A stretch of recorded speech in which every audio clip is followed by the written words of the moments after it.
오늘은 추수감사주일로 예배드립니다. 저희들이 절기를 정해놓고서 감사합니다. 맥추절과 추수감사절, 봄과 여름에 각각 감사절기를 지킵니다.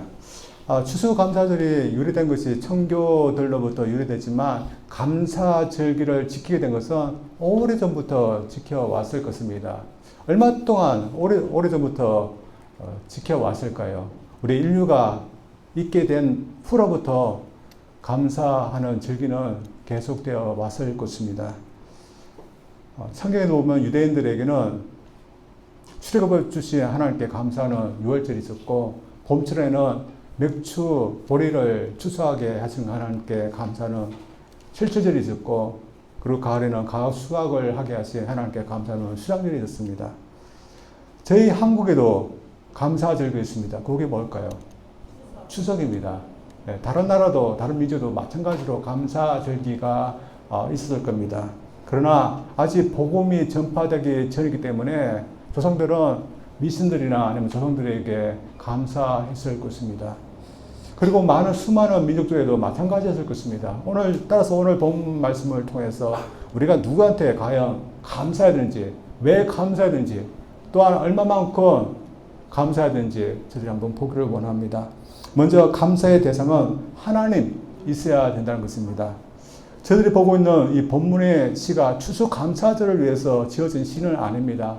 예배를 위해서, 특별히 성전에 모인 예배자들을 위해서 예배시로서 지어진 것입니다. 그래서 앞에 나와 있는 135장 그 시와 비슷한 내용을 갖고 있습니다. 왜냐하면 두 시가 예배자들을 위해서, 예배를 위해서 지어진 시기 때문에 내용이 비슷합니다. 그러나 서두부분이 조금 다릅니다. 135장은 이렇게 시작됩니다. 할렐루야, 여호와 이름을 찬송하라, 여호와의 정도라 찬송하라. 그렇게 찬송하라고 하면서 왜 찬송해야 되는지 이렇게 이야기하고 있습니다. 오늘 본문의 시는 좀 다릅니다. 어떻게 시작합니까? 여호와께 감사하라. 그는 선하시며 그 인자하심이 영원함이로다. 예배시지만 한 찬송시는 찬송하라, 또 한 예배시는 감사하라 이렇게 합니다. 따라서 무엇을 말합니다. 예배에는 찬송이 있어야 되고 감사가 있어야 된다는 것을 말하고 있습니다. 그리고 오늘 본문을 말씀에서 말하고 있는 감사라는 것도 하나님께서 우리에게 주신 것에서 받은 것에 대해서만 감사하라는 그런 의미가 아닌 것입니다. 하나님을 찬양하는 그 찬송수는 하나님께서 하나님이시란 것, 하나님의 속성 때문에 감사해야 하는 것을 먼저 이야기하고 있습니다. 다시 말해서 하나님께서 영원하신 것 때문에 우리가 감사해야 되고, 하나님께서 전능하시고 위대하시고 광활하신, 또한 의로우신 하나님 때문에, 또한 인자하신 하나님 때문에 감사해야 된다, 이 말을 하고 있습니다.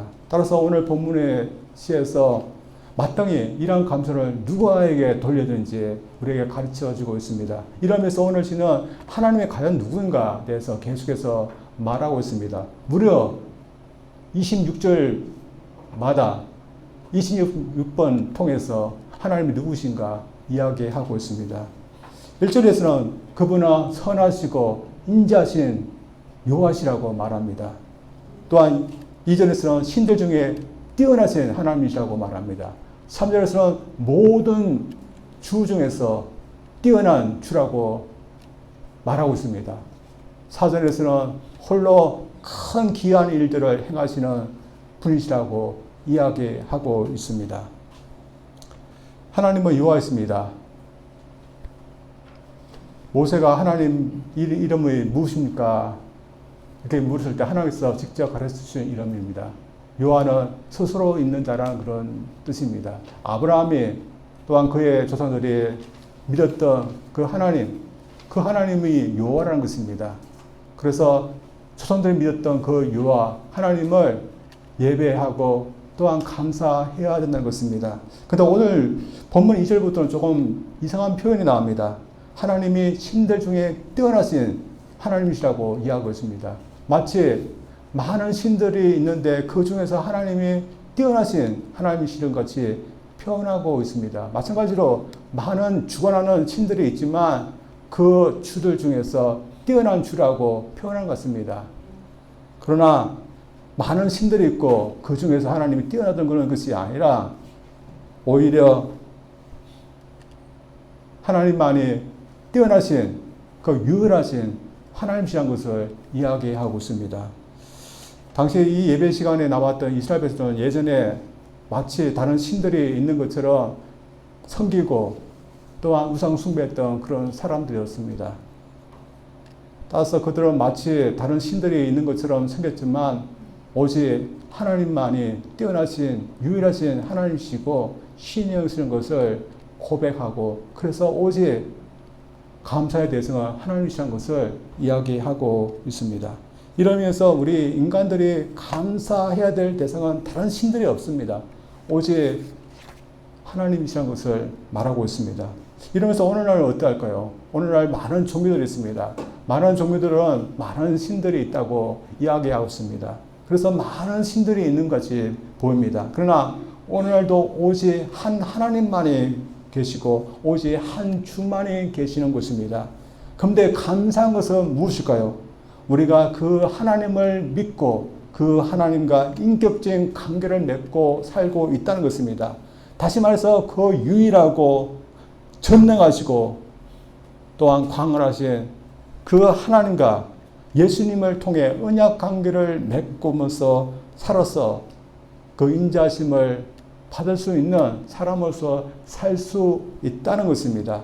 그래서 위대하고 강하신 그 전능하신 하나님이지만 먼 미래, 먼 하나님이 아니라 예수님 때문에 우리와 관계를 맺어서 우리가 그 속에서 살 수 있는 그런 하나님이시란 것이 라는 것을 우리에게 이야기해 주고 있습니다. 그래서 참 감사해야 되는 것을 우리에게 이야기하고 있습니다. 우리는 육신의 부모님에게도 참 감사해야 될 일이 있습니다. 그것은 부모님의 자녀가 된 것입니다. 저는 저희 부모님에서 태어나서 자라난 것에 대해서 참 감사하게 여깁니다. 어릴 때는 참 감사하는 마음이 별로 없었는데 장성해 보니까 제 부모님 밑에서 태어나서 자란 것이 참 감사한 것이었습니다. 어린 시절 부모님은 가정예배를 매일마다 드렸습니다. 어떤 날은 오전에 한 번, 저녁에 한 번, 하루에 2번씩 예배 드릴 때도 있었습니다. 근데 예배 드릴 때 짧게 드리면 되는데 제 어머니가 꼭 예배 드릴 때 길게 전 교인들 다 이름 부르면서 다 길게 기도하시고 그래서 참 길었습니다. 그래서 부모님 밑에서 자라난 것이 참 감사하다는 것을 저는 몰랐습니다. 그러나 장사한 후에 생각해 보니까 이 부모님, 믿는 믿음의 부모님 밑에서 태어나서 자라난 것이 얼마나 감사한 일인지 저는 알게 됐습니다. 그리고 부모님이 기도해 준 것도 감사하고 너는 하나님의 아들이니까 하나님의 아들로서 살아라. 그걸 견면해 준 것도 참 감사하다는 것을 알게 됐습니다. 지금 저희 어머니는 이미 세상을 떠났고 저희 아버지는 많이 노쇠해졌습니다. 그러나 저는 아버지를 볼 때마다 믿음의 가정에서 저를 길러주신 아버지께 참 감사하다는 마음 좀 또 갖고 있고 이 마음은 변치 않을 겁니다. 제가 믿음의 가정에서 살아난 것은 참 감사한 일인데 마찬가지로 감사한 것은 우리 각자는 모두 하나님께 속한 사람으로 살 수 있게 되었다는 것입니다. 그렇다면 우리 모두 이런 하나님께 대해서 어떻게 하면 살고 있습니까? 하나님의 인자심을 받을 수 있도록 하나님께 소속될 수 있게 된 것에 대해서 정말 감사해야 되는 일로 우리는 생각하면서 살고 있을까요?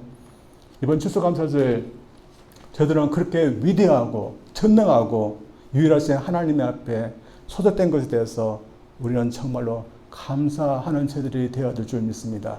그래서 믿지 않은 사람들은 하나님께서 나에게 뭘 해준가 감사하지 않는 사람들이 많지만 예수님을 통해서 믿는 저희들은 이 위대하신 하나님을 내가 알게 됐고 섬기게 됐고 또 하나님의 안에서 소속되어서 살 수 있어서 그 인자심을 받으면서 살 수 있게 된 것에 대해서 저들 참 감사할 수 있는 저들 되기를 주님으로 축원드립니다. 두 번째로 오늘 본문의 시가 가르치고 있는 것은 하나님의 인자심에 대해서 감사해야 된다는 겁니다. 오늘 본문 이 예배시는 감사해야 하는 것을 가르치고 있습니다.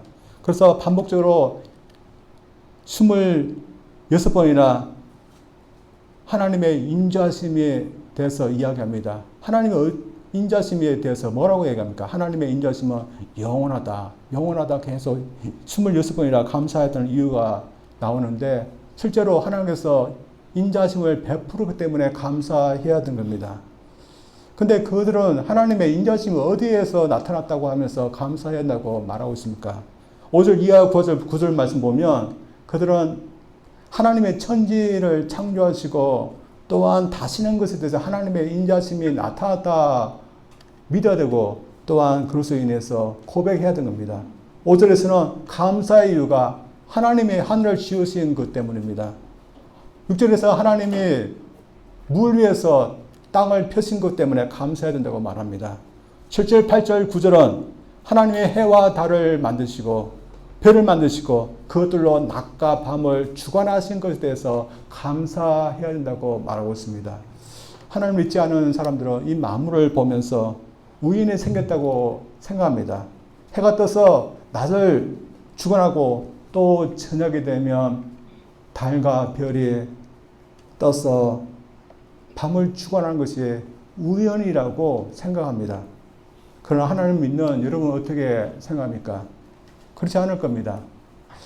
매일 해가 뜨는 것을 보면서 하나님께서 하나님의 인자하심을 베푸기 때문에 해가 떠오른다. 우리는 그렇게 믿을 겁니다.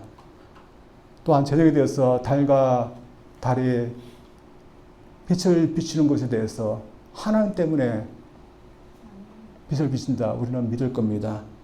바다 밑에 조그만 지진이나 또한 하선 같은 것이 일어나면 해일이 나고 또한 달과의 거리가 조금만 잘못되어도 육지가 바닷물에 잠기게 될 텐데 하나님의 인자하심 때문에 바닷물이 육지를 범람하지 않는 것입니다.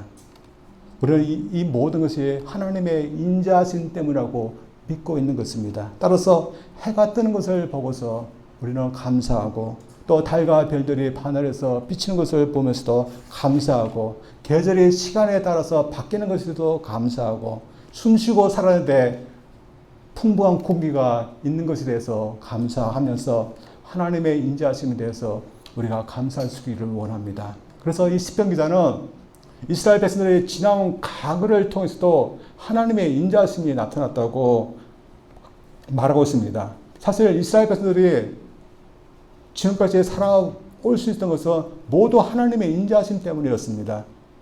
애굽에서 종살이 하던 이 이스라엘 백성들이 출애굽했던 이유는 바로가 마음을 주어와서 그렇게 풀어주는 것이 아니었습니다. 그러나 억지로 이스라엘 백성들을 풀어주어서 홍해를 건넜던 것도 또한 그들이 출애굽한 것도 모두 하나님의 그런 권능 때문에 있었던 것이었습니다. 광야를 지났던 것도 마찬가지였습니다.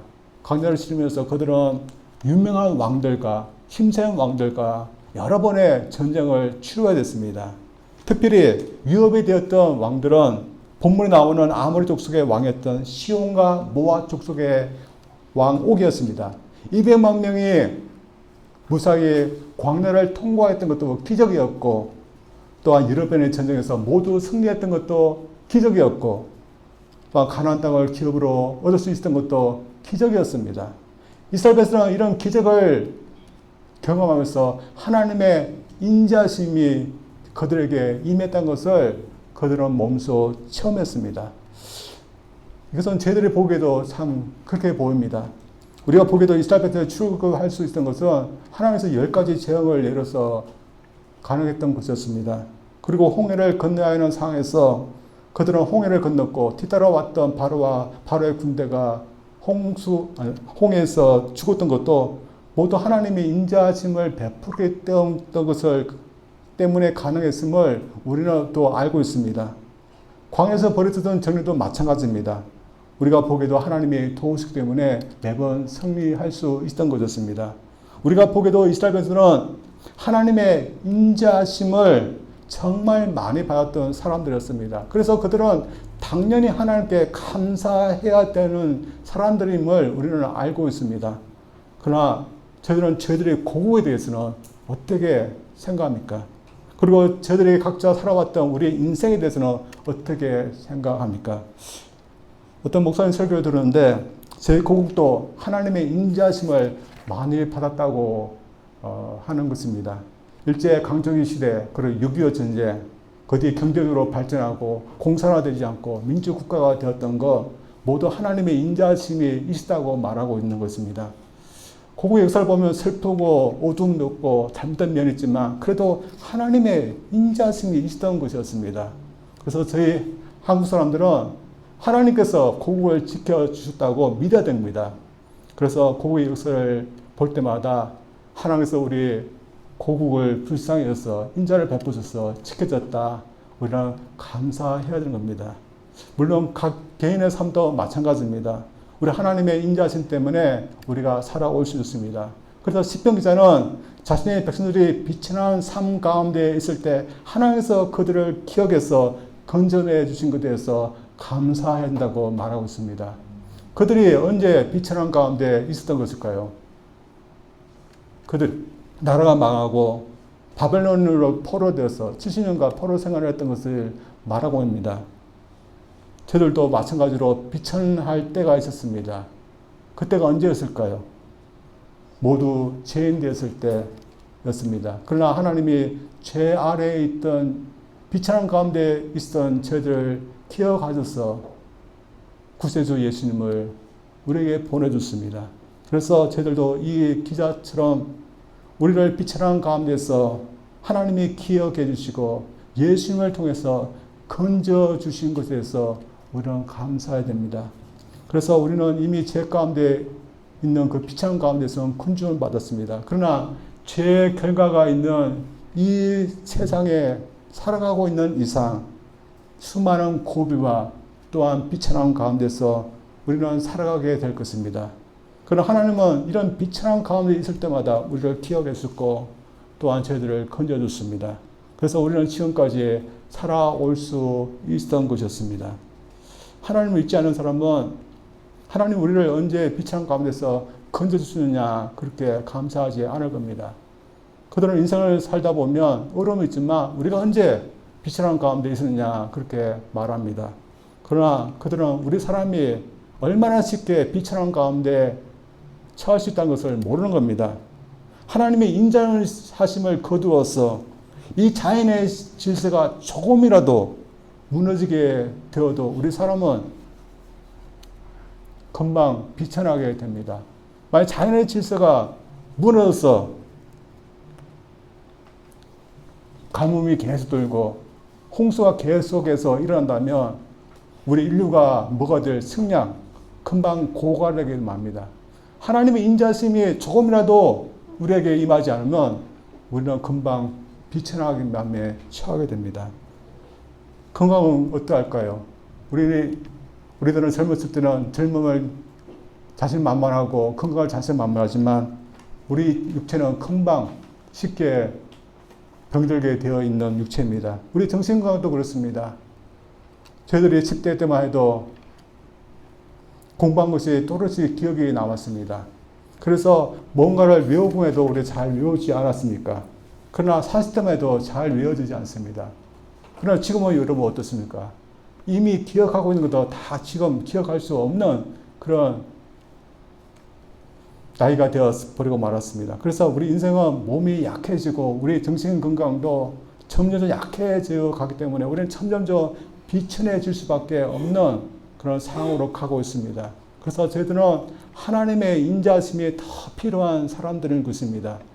따라서 내 인생, 내 힘으로 살아왔기 때문에 감사할 것이 없다 말하는 그런 감사하지 못하는 그런 사람들로 살지 않기를 원합니다. 대신 내 인생이 죄로 인해서 죄 결과로서 인해서 비천한 가운데 있지만 하나님이 나를 기억하시고 나를 건져주기 때문에 내가 구원받았고 내가 그 덕분으로 지금까지 살아왔다. 우리는 감사하며 하나님의 인자하심을 인정할 수 있기를 원합니다. 그래서 이 시편 기자는 우리에게 계속해서 하나님의 베푸신 인자가 우리에게 있다고 말하고 있습니다. 따라서 여러분, 하나님께서 나에게 베푸신 인자가 무엇인지 여러분 한번 생각해 보시길 바랍니다. 현재, 과거에 하나님께서 나에게 어떤 인자를 베풀었습니까? 여러분, 그 현재 베푸신 그 인자를 생각하고 보게 되면 여러분, 우리는 참 감사할 수밖에 없는 그런 사람들이라고 생각합니다. 따라서 여러분, 하나님께서 여러분에게 베푸신 그 사랑과 인자심을 여러분 인정하면서 감사하기를 원합니다. 옛날 매튜 헬리라는 사람이 있었습니다.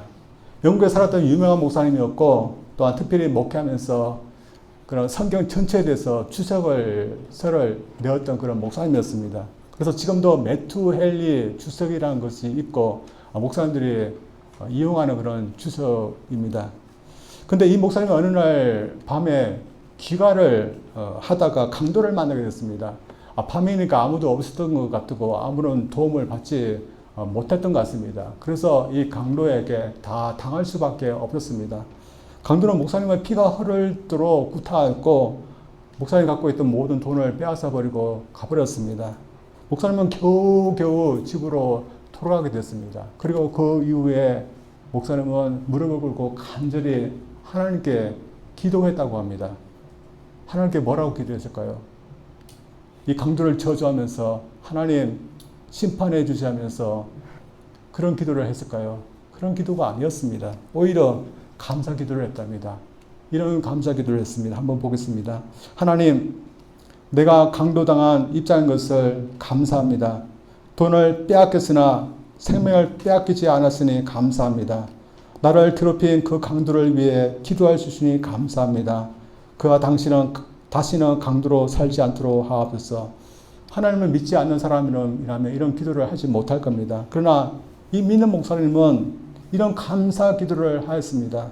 그 이유가 어디에 있었을까요? 그가 그 속에서도 하나님의 인자하심을 보았고 또한 인정하였기 때문이었습니다. 그가 강도를 만났을 때 또 하나님께 감사한 것 잘못된 것일까요? 이 목사님이 고백하듯이 하나님의 인자하심 때문에 그래도 생명만은 건져받은 것이었습니다.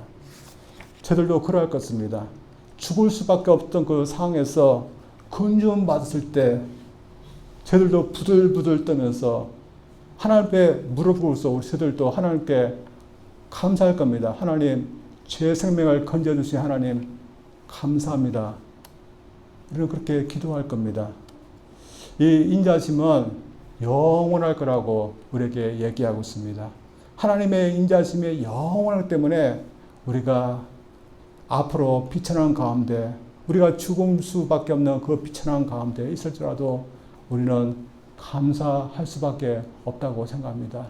하나님의 인자심이 이렇게 크기 때문에 여러분 우리는 어떻게 살아야 될까요? 여러분 우리는 변함없이 그 하나님의 영원하신 인자심에 따라서 우리도 영원히 하나님께 감사하면서 살 수 있는 저들 되기를 주님으로 축원합니다. 우리 기도합니다.